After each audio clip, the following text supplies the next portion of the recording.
ಹೊತ್ತು ಮಾತುಗಳನ್ನು ಕೇಳಿದ್ದೀರಲ್ಲ. ಈಗ ಪೋಷಕರು ಮತ್ತು ಮಕ್ಕಳೆಲ್ಲ ಒಮ್ಮೆ ಕೈ ಜೋಡಿಸಿ ನಿಲ್ತೀರಾ?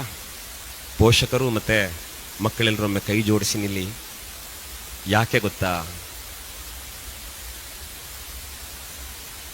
ನಮ್ಮ ಮನೆಯ ಮಗು, ನನ್ನ ಮಗ, ನನ್ನ ಮಗಳು ಅಂತ ಅವಳನ್ನು ತಿದ್ದಿ ತೀಡುವುದಕ್ಕೆ, ಅವಳನ್ನು ನೋಡಿಕೊಳ್ಳುವುದಕ್ಕೆ ನಿಮ್ಮ ಮನೆಯಲ್ಲಿ ನೀವಿದ್ದೀರಿ.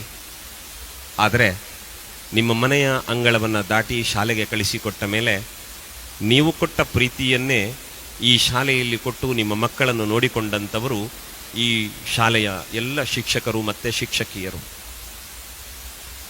ಅದರ ಜೊತೆಗೆ ಶಾಲೆಯಲ್ಲೇನಾದರೂ ಪುಟ್ಟ ವ್ಯತ್ಯಾಸಗಳು ನಡೆದಾಗ ಟೀಚರಿಗೆ ಬೈಯುವಂಥವ್ರು ಅನೇಕರಿದ್ದಾರೆ, ಮಾಸ್ಟಿಗೆ ಬೈಯುವಂಥವ್ರು ಅನೇಕರಿರ್ತಾರೆ. ಒಂದನ್ನು ಅರ್ಥ ಮಾಡಿಕೊಳ್ಳಬೇಕು, ಈ ಶಾಲೆಯ ಈ ವೇದಿಕೆಯ ಮೇಲೆ ಯಾರು ಒಬ್ಬಾಕೆ ಶಿಕ್ಷಕಿ ಬಂದು ನಿಂತಿದ್ದಾಳಲ್ಲ, ಆ ಶಿಕ್ಷಕಿ ಕಡು ಬಡತನದ ಮನೆಯಿಂದ ಬಂದಿರ್ತಾಳೆ. ಅವರಪ್ಪ ಎಲ್ಲೆಲ್ಲೋ ಕೂಲಿ ನಾಲಿ ಮಾಡಿ ತನ್ನ ಮಗಳನ್ನು ಓದಿಸಿ ಒಬ್ಬಳು ಟೀಚರ್ ಆಗಿ 4 ಮಕ್ಕಳಿಗೆ ಪಾಠ ಮಾಡಿದ್ರೆ ನನ್ನ ಜನ್ಮ ಸಾರ್ಥಕ ಅಂತ ಯೋಚನೆ ಮಾಡಿದ ಒಬ್ಬ ಅಪ್ಪನ ತ್ಯಾಗದ ಫಲವಾಗಿ ಒಬ್ಬಾಕೆ ಶಿಕ್ಷಕಿಯಾಗಿ ವೇದಿಕೆಯ ಮೇಲೆ ಇರ್ತಾರೆ. ತನಗೆ ಹಾಕ್ಕೊಳ್ಳಿಕ್ಕೆ ಒಳ್ಳೆ ಬಟ್ಟೆ ಬರೆ ಬಂಗಾರ ಯಾವುದೂ ಇಲ್ಲದೆ ಇದ್ದರೂ ಕೂಡ ಅಲ್ಲಿಲ್ಲೋ ಕೆಲಸ ಮಾಡಿ ಮಗಳಿಗೊಂದು ಸೀರೆ ತೆಗೆದುಕೊಟ್ಟು ನನ್ನ ಮಗಳು ಓದ್ತಿದ್ದಾಳೆ, ಡಿಗ್ರಿ ಮಾಡ್ತಿದ್ದಾಳೆ, ಅವಳು TCH ಮಾಡ್ತಿದ್ದಾಳೆ, ಇನ್ನೇನೋ ಮಾಡ್ತಿದ್ದಾಳೆ ಅಂತ ಅವಳು ಶಿಕ್ಷಕಿಯಾಗಿ ಆಗುವ ಕನಸು ಹೊತ್ತು ಸಾಗುವಾಗ ಅವಳಿಗೊಂದು ಸೀರೆ ಕಷ್ಟಪಟ್ಟು ತಂದುಕೊಟ್ಟ, ಅವಳ ಕಾಲಿಗೊಂದು ಗೆಜ್ಜೆಯನ್ನು ಇಷ್ಟಪಟ್ಟು ತಂದುಕೊಟ್ಟ ಒಬ್ಬ ಅಮ್ಮನ ಮಗಳು ಈ ವೇದಿಕೆಯಲ್ಲಿ ಟೀಚರ್ ಆಗಿ ನಿಮ್ಮ ಮಕ್ಕಳಿಗೆ ಪಾಠ ಮಾಡ್ತಾರೆ. ಅದು ಇಂಥ ಸಂಸ್ಥೆಗಳಲ್ಲಿ ದುಡಿಯುವಂಥವರು ದೊಡ್ಡ ಆರ್ಥಿಕವಾದ ಫಲಾಪೇಕ್ಷೆಯ ನಿರೀಕ್ಷೆಯಲ್ಲಿ ಇರುವುದಿಲ್ಲ. ಸಿಕ್ಕಿದ್ರಲ್ಲಿ ಸಂತೃಪ್ತಿ ಪಟ್ಟು ಈ ಜಗತ್ತಿಗೆ, ಈ ನಾಡಿಗೆ ಆದರ್ಶಪ್ರಾಯರಾದ ಮಕ್ಕಳನ್ನು ಕೊಡಬೇಕು ಅನ್ನೋ ಶಿಕ್ಷಕರು ಇವತ್ತು ವೇದಿಕೆಯಲ್ಲಿದ್ದಾರೆ. ಬಂಧುಗಳೇ, ನಿಮ್ಮ ಮನಸ್ಸಲ್ಲಿ ನೀವು ಸಂಕಲ್ಪ ಮಾಡಿ, ನಮ್ಮ ಮಕ್ಕಳಿಗೆ ಇಷ್ಟು ವರ್ಷ ಶಿಕ್ಷಣ ಕೊಟ್ಟಿದ್ದೀರಿ, ನನ್ನ ಮಗುವಿಗೆ ಒಂದು ಭವಿಷ್ಯವಾದ ದೊಡ್ಡ ಕಲ್ಪನೆಯನ್ನು ಕಟ್ಟಿಕೊಟ್ಟಿದ್ದೀರಿ, ನನ್ನ ಮಗುವಿನ ಬದುಕಿಗೆ ಉಜ್ವಲತೆಯ ಬೆಳಕನ್ನು ಹರಿಸಿದ ಪುಣ್ಯಾತ್ಮರು ನೀವಿದ್ದೀರಿ, ನಿಮಗೆ ಧನ್ಯವಾದ ಅಂತ ಒಮ್ಮೆ ಮನಪೂರ್ವಕ ಈ ಶಿಕ್ಷಕ ವೃಂದಕ್ಕೆ ನೀವು ಕೃತಜ್ಞತೆಯನ್ನು ಹೇಳಬೇಕು. 10ನೇ ಕ್ಲಾಸು ಬಿಟ್ಟು ಹೊರಟಿದ್ದೀರಿ ಮಕ್ಕಳೇ, ನಾಳದ್ದು ಪರೀಕ್ಷೆ ಬರ್ತದೆ, ಆಮೇಲೆ ನಿಮ್ಮ ಶಾಲೆ ಬೇರೆ. ಆದರೆ ಇವತ್ತಿನವರೆಗೆ ನಿಮ್ಮ ಎಲ್ಲ ಭಾವನೆಗಳಿಗೆ ಬೆಲೆ ಕೊಟ್ಟು ನಿಮ್ಮನ್ನು ಶಿಕ್ಷಕ ವೃಂದ, ಆಡಳಿತ ಮಂಡಳಿ ನೋಡಿಕೊಂಡಿದೆ. ಅವರೇನಾದರೂ ಒಂದು ಮಾತು ಗದರಿಸಿದರೆ ಅದರ ಹಿಂದೆ ನಿಮ್ಮ ಬದುಕಿನ ಕೀರ್ತಿಯ ಕನಸುಂಟೆ ಹೊರತು ನಿಮ್ಮ ಬಗ್ಗೆ ದ್ವೇಷ ಇಲ್ಲ. ಮುಂಬರುವ ಪರೀಕ್ಷೆಯನ್ನು ಒಳ್ಳೆ ರೀತಿಯಲ್ಲಿ ಬರೆಯಿರಿ. ಪ್ರಾಮಾಣಿಕವಾದ ಪ್ರಯತ್ನ ನಮ್ಮದು. ಫಲ ಕೊಡುವುದಕ್ಕೆ ಭಗವಂತನಿದ್ದಾನೆ. ಸೋಲು ಗೆಲುವು ಬದುಕಿನಲ್ಲಿ ಇದ್ದದ್ದೇ. ಬದುಕಿನಲ್ಲಿ ಧೈರ್ಯ ಕೆಡಬೇಡಿ. ಈ ಶಾಲೆ ಬಿಟ್ಟು ಹೊರಟು ನಿಂತ ಮೇಲೆ ಅಲ್ಲಿಂದ ಮುಂದಕ್ಕೆ ಜೀವನ ಪೂರ್ತಿ ನಿಮಗೆ ಯಾರೆಲ್ಲ ಪಾಠ ಮಾಡಿದ್ದಾರಲ್ಲ ಅವರ ನೆನಪನ್ನು ಮಾತ್ರ ಯಾವತ್ತೂ ಕಳ್ಕೊಳ್ಳಬೇಡಿ. ಅವರು ನಿಮ್ಮ ಮನಸ್ಸಿನಲ್ಲಿ ಯಾವತ್ತೂ ಅವರಿಗೊಂದು ಜಾಗ ಕೊಡಿ. ವಿಶೇಷವಾಗಿ ಹೆಣ್ಮಕ್ಕಳು ಪ್ರಬುದ್ಧರಾಗಿದ್ದೀರಿ ಮಕ್ಕಳೇ.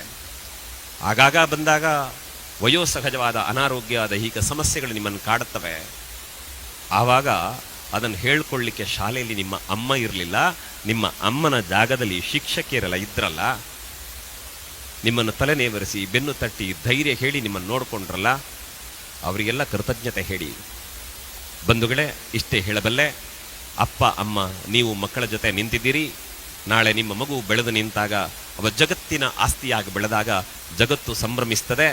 ಆದರೆ ನಿಮ್ಮ ಮಕ್ಕಳು ಆ ಎತ್ತರಕ್ಕೆ ಬೆಳೆಯುವುದಕ್ಕೆ ಕಾರಣವಾಗುವಲ್ಲಿ ದೊಡ್ಡ ಕೊಡುಗೆ ಈ ಶಿಕ್ಷಣ ಸಂಸ್ಥೆಯದ್ದಿದೆ. ಈ ಶಿಕ್ಷಣ ಸಂಸ್ಥೆಯಲ್ಲಿ ನಿಮ್ಮ ಮಕ್ಕಳಿಗೆ ಪಾಠ ಮಾಡಿದ ಗುರುಗಳದ್ದಿದೆ. ಅದರ ಜೊತೆಗೆ ಇಲ್ಲಿ ಸ್ವಚ್ಛತೆ ಮಾಡಲಿಕ್ಕೆ, ಕಸ ಗುಡಿಸ್ಲಿಕ್ಕೆ ಅದಕ್ಕೆ ಇದಕ್ಕೆ ಅಂತ ಬರ್ಬೋದು. ಕಸ ಗುಡಿಸ್ತಾ ಇರಬೇಕಿದ್ರೆ ನಿಮ್ಮ ಮಗು ಬಂದರೆ ಯಾಕಾದ್ರೆ ಈ ಮಗು ಬಂತು ಅಂತ ಬಯಸಲಿಲ್ಲ, ನನ್ನ ಮಗು ಶಾಲೆಗೆ ಬಂದಿದೆ ಅನ್ನೋ ಕಾರಣಕ್ಕೆ ನಿಮ್ಮ ಮಕ್ಕಳಿಂದ ಆಗುವ ವ್ಯತ್ಯಾಸವನ್ನು ಸಹಿಸಿಕೊಂಡು ಕೆಲಸ ಮಾಡಿದವರಿದ್ದಾರೆ. ಶೌಚಾಲಯ ಸ್ವಚ್ಛ ಮಾಡಲಿಕ್ಕೆ ಇನ್ಯಾರೋ ಬಂದರೆ ನನ್ನ ಮನೆದು ನನ್ನ ಮಕ್ಕಳದ್ದು ಅನ್ನೋ ಪ್ರೀತಿಯಿಂದ ಮಾಡಿದ ಕೆಲಸದವರು ಇರ್ತಾರೆ. ದಯವಿಟ್ಟು ಅಂಥವರ ಭಾವನೆಗಳನ್ನು ಗೌರವಿಸಿ. ಶಾಲೆಯಿಂದ ಬಸ್ ಇದ್ದರೆ ಒಬ್ಬ ಡ್ರೈವರ್ ನಿಮ್ಮ ಮಕ್ಕಳನ್ನು ಸುರಕ್ಷಿತವಾಗಿ ಮನೆಗೆ ಮುಟ್ಟಿಸುವ ಜವಾಬ್ದಾರಿಯೊಂದಿಗೆ ಕೆಲಸ ಮಾಡಿರ್ತಾರೆ. ಯಾರ ಕೆಲಸವನ್ನು ಇಲ್ಲಿ ಅಲ್ಲಗಳೆಯುವಂತಿಲ್ಲ. ಆದ್ದರಿಂದ ಈ ಶಿಕ್ಷಣ ಸಂಸ್ಥೆಗೆ, ನಿಮ್ಮ ಮಕ್ಕಳಿಗಾಗಿ ದುಡಿದ ಎಲ್ಲರಿಗೂ ಒಂದು ಕೃತಜ್ಞತೆ ಅಂತ ಮನಪೂರ್ವಕ ನಿಮ್ಮ ಮಕ್ಕಳ ಪಕ್ಕದಲ್ಲಿ ನಿಂತು ಕೃತಜ್ಞತೆ ಹೇಳಿ, ದೇವರು ಕೊಟ್ಟ 2 ಕೈಗಳಿಂದ ಎಷ್ಟು ಸಾಧ್ಯವೋ ಅಷ್ಟು ಜೋರಾದ ಚಪ್ಪಾಳೆಯ ಮೂಲಕ ಅವರಿಗೊಂದು ಧನ್ಯವಾದ ಹೇಳಿಬಿಡಿ.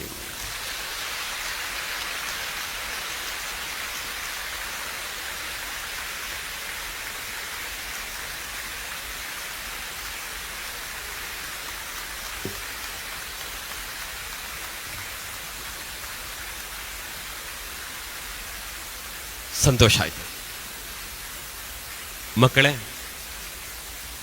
ವೈಯಕ್ತಿಕವಾಗಿ ಈ ಶಾಲೆಗೆ ಮತ್ತೆ ನಿಮ್ಮೆಲ್ಲರಿಗೂ ವೈಯಕ್ತಿಕವಾಗಿ ನಾನು ಧನ್ಯವಾದ ಹೇಳ್ತೇನೆ. ಯಾಕೆ ಅಂತಂದರೆ, ಆವತ್ತೊಂದು ದಿನ ಹೀಗೆ ಮಾತಾಡ್ಲಿಕ್ಕೆ ಹೊರಟಾಗ ಯಾರೋ ಹೇಳಿದ್ರು, ಪೌರೋಹಿತ್ಯ ಮಾಡೋ ಇವನಿಗೆ ಭಾಷಣ ಯಾಕೆ ಅಂತ ಕೇಳಿದ್ರು. ಪೌರೋಹಿತ್ಯ ಮಾಡೋ ಇವನಿಗೆ ಭಾಷಣ ಯಾಕೆ ಅಂತ ಕೇಳಿದ್ರು. ಆದರೆ ನಿಮ್ಮಂತಹ ಸಾವಿರಾರು ಮಕ್ಕಳ ಜೊತೆ ಮಾತನಾಡಿ ನೀವು ಮನಪರಿವರ್ತನೆಗೊಂಡು ನಿಮ್ಮ ಅಪ್ಪ ಅಮ್ಮನ ಜೊತೆಗೆ ಸಂತೋಷವಾಗಿದ್ದದನ್ನು ನೋಡಿ ದೇವರ ಪೂಜೆಗೂ ಈ ಕಾರ್ಯಕ್ರಮಕ್ಕೂ ವ್ಯತ್ಯಾಸ ಇಲ್ಲ ಅನ್ನುವ ಭಾವನೆಯಿಂದ ನನ್ನ ಕರ್ತವ್ಯವನ್ನು ನಾನು ನಿರ್ವಹಿಸ್ತಾ ಬಂದಿದ್ದೇನೆ. ನನಗೆ ಸಂತೃಪ್ತಿ ಇದೆ. ನನ್ನ ಮಾತುಗಳಿಗೆ ಮೌಲ್ಯ ತಂದುಕೊಟ್ಟಂತಹ ನಿಮಗೆ ನನ್ನ ಧನ್ಯವಾದಗಳನ್ನು ಸಮರ್ಪಿಸ್ತೇನೆ. ನೆನಪಿರಲಿ, ಕಟ್ಟ ಕಡೆಯ ಮಾತಿಷ್ಟೇ ಸ್ವಾಮಿ ವಿವೇಕಾನಂದರನ್ನು ಕೇಳಿದ್ರಂತೆ, ನಿಮ್ಮ ಗುರುಗಳ ಬಗ್ಗೆ ಏನು ಹೇಳ್ತೀರಿ ಅಂತ. ಸ್ವಾಮಿ ವಿವೇಕಾನಂದರು ಹೇಳ್ತಾರೆ, ನನ್ನ ಗುರುಗಳ ಬಗ್ಗೆ ಮಾತಾಡುವುದೇನು, ನನ್ನ ಗುರುಗಳ ಪಾದದ ಧೂಳಿನ ಒಂದು ಕಣಕ್ಕೆ ನನ್ನಂತಹ 1000 ಶಿಷ್ಯರನ್ನು ಸೃಷ್ಟಿಸುವ ಶಕ್ತಿ ಇದೆ ಅಂತ ಸ್ವಾಮಿ ವಿವೇಕಾನಂದರು ಹೇಳಿದಾರಂತೆ. ನೆನಪಿರಲಿ ಮಕ್ಕಳೇ, ನಿಮ್ಮ ಗುರುಗಳ ಪಾದ ಧೂಳಿ ನಿಮ್ಮನ್ನು ಅನುಗ್ರಹಿಸ್ತದೆ. ಆ ಬಗೆಗೆ ಗೌರವ ಇರಲಿ. ಶಾಲೆಗೆ ವಿಧೇಯರಾಗಿ ಅಪ್ಪ ಅಮ್ಮನನ್ನು ಕಟ್ಟ ಕಡೆಯವರೆಗೆ ಪ್ರೀತಿಯಿಂದ ನೋಡಿಕೊಳ್ಳಿ. ಶಿಕ್ಷಣ ಸಂಸ್ಥೆಯ ಬಗ್ಗೆ ಗೌರವ ಇರಲಿ. ನಾಳೆ ದುಡಿದು ಶ್ರೀಮಂತರಾದಾಗ ಶಾಲೆಗೆ ನಿಮ್ಮ ಕೊಡುಗೆ ಹರಿದು ಬರಲಿ. ಎಲ್ಲಕ್ಕಿಂತಲೂ ಮಿಗಿಲು ನೀವೆಲ್ಲ ತಾಯಿ ಭಾರತೀಯ ಮುದ್ದು ಮಕ್ಕಳಾಗಿ ಭಾರತಾಂಬೆಗೆ ಜಯವಾಗಲಿ ಅಂತ ಹೇಳ್ತಾ ಬದುಕಿನ ಹೆಜ್ಜೆಗಳಿಡೋಣ. ಎಲ್ಲರಿಗೂ ನಮಸ್ಕಾರ.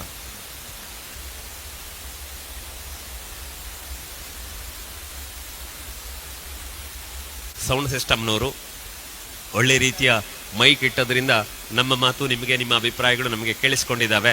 ಅವರಿಗೊಂದು ಚಪ್ಪಾಳೆ ಕೊಟ್ಟು ಧನ್ಯವಾದ ಹೇಳಿ. ಯಾಕೆಂದರೆ ದುಡಿಯುವವನಿಗೆ ಅವನವನ ಉದ್ಯೋಗ ದೇವರು. ಒಳ್ಳೆ ಕೆಲಸ ಮಾಡಿದ್ದಾರೆ, ಶುಭವಾಗಲಿ.